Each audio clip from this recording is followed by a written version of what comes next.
ತಾಯಿ ಜೊತೆ ಅನೈತಿಕ ಸಂಬಂಧ ಇಟ್ಟುಕೊಂಡಿದ್ದ ಪ್ರಿಯಕರನನ್ನು ಮಗ ನಡು ರಸ್ತೆಯಲ್ಲಿ ಕೊಚ್ಚಿ ಕೊಂದು ಶವದ ಬೆನ್ನ ಮೇಲೆ ಕಾಲಿಟ್ಟು ಪೊಲೀಸರಿಗಾಗಿ ಕಾದು ಶರಣಾದ ಘಟನೆ ಬೆಳಗಾವಿ ಜಿಲ್ಲೆ ಸವದತ್ತಿ ತಾಲೂಕಿನ ಹುಲಿಕಟ್ಟಿ ಗ್ರಾಮದಲ್ಲಿ ನಡೆದಿದೆ.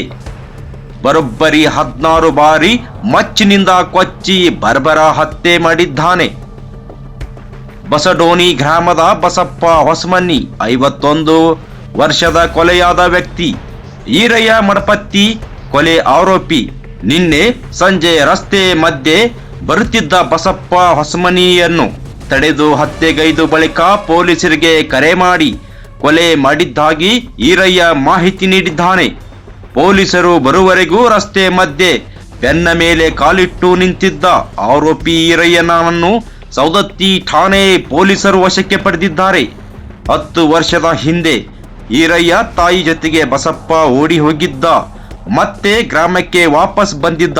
ಇದೇ ದ್ವೇಷ ಇಟ್ಟುಕೊಂಡು ಸಾರ್ವಜನಿಕವಾಗಿ ಹತ್ಯೆ ಮಾಡಿ ಈರಯ್ಯ ಅಟ್ಟಹಾಸ ಮೆರೆದಿದ್ದಾನೆ. ಸವದತ್ತಿ ಪೊಲೀಸ್ ಠಾಣಾ ವ್ಯಾಪ್ತಿಯಲ್ಲಿ ನಡೆದ ಘಟನೆ. Bureau report Rakesh Naslapuri, Rajyodaya news, Savadatti.